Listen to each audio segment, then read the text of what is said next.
ఉండగా ఇప్పుడు final leg of campaign లో మరోసారి డోర్ టు డోర్ గడప గడపకు ఈ బూత్ కమిటీ సభ్యులు చేసే ప్రచారాన్ని చేపట్టారు. దీని పేరు జగన్ కోసం సిద్ధం. మేము సిద్ధం సభలు జరిగాయి, మేము సిద్ధమని మళ్లీ సభలు జరిగాయి. జగన్మోహన్ రెడ్డి గారు అడ్రస్ చేశారు. ఇప్పుడు బూత్ కమిటీ సభ్యులు ప్రతి డోర్కి వెళ్లి మళ్లీ వాళ్ళ అభిమానం జగన్ గారి పట్ల ఉన్న అభిమానం దాన్ని రికార్డు చేసుకుని, అలాగే ఈ ఎన్నికల్లో మా పార్టీని వైఎస్ఆర్ కాంగ్రెస్ పార్టీని ఆశీస్సులు మరోసారి 19లో ఇచ్చినట్టే ఆశీస్సులు ఇవ్వమని రిక్వెస్ట్ చేసి, ఫ్యాన్ గుర్తుకే 2 ఓట్లు, ఒకటి అసెంబ్లీ అభ్యర్థికి వైఎస్ఆర్సీపీ అభ్యర్థికి, మరొకటి పార్లమెంట్ అభ్యర్థికి సీలింగ్ ఫ్యాన్ గుర్తు మీద ఓటు వేయమని రిక్వెస్ట్ చేస్తూ ప్రచార కార్యక్రమం నిర్వహిస్తారు. ఇది డోర్ టు డోర్ నడుస్తుంది. అన్ని నియోజకవర్గాల్లో ఈ రోజే మొదలైంది.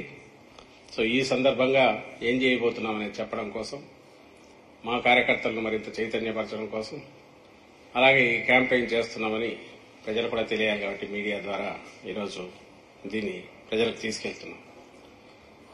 ఆల్రెడీ కార్యక్రమం మొదలైంది. ఇందులో ప్రధానంగా ప్రతి ఇంటికి వెళ్లినప్పుడు మేనిఫెస్టోలో కీ పాయింట్స్ తీసుకుని మనకు మీరు గమనిస్తే ఇవన్నీ కీ పాయింట్స్ తర్వాత మీకు కూడా ఇస్తారు.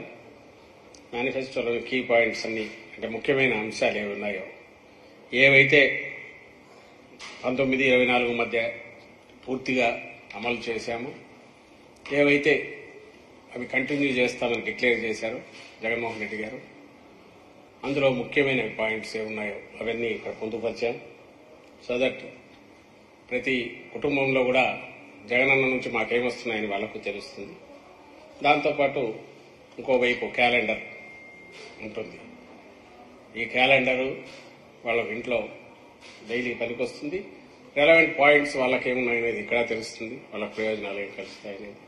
ఇంకొక అట్రాక్షన్ దీంట్లో, ఇది ఫోటో ఫ్రేమ్ లాగా ఫోటో పెట్టుకోవచ్చు. చాలా మంది ఆయనతో ఉన్నవి కొంతమంది పెట్టుకున్నారు. మీరు గమనిస్తే ఇది సెలెక్ట్ ఉంటుంది, దీంట్లోకి ఫోటో పెట్టుకుని దీంట్లో ఫోటో పెట్టచ్చు. ఫోటో పెట్టుకుంటే అట్రాక్టివ్ ఇంట్లో ఉంటుంది. జగన్మోహన్ రెడ్డి గారి మీద తమ అభిమానం ఎట్లుంది అనేది చూపడానికి ఆల్రెడీ కొన్ని ఇలా చేసిన వాళ్ళు కూడా ఉన్నారు. సో ఇలా ఫోటో పెట్టుకోవడానికి అవకాశం ఉంటుంది. క్యాలెండర్ పర్పస్ సర్వ్ అవుతుంది. ప్లస్ మా ప్రభుత్వం రేపు ప్రభుత్వం మళ్లీ రాగానే చేయబోయే కార్యక్రమాలు కూడా రికార్డెడ్ గా వాళ్ళకు అందుబాటులో కూడా ఉంటాయి. అంటే ఒక రెస్పాన్సిబుల్ పొలిటికల్ పార్టీ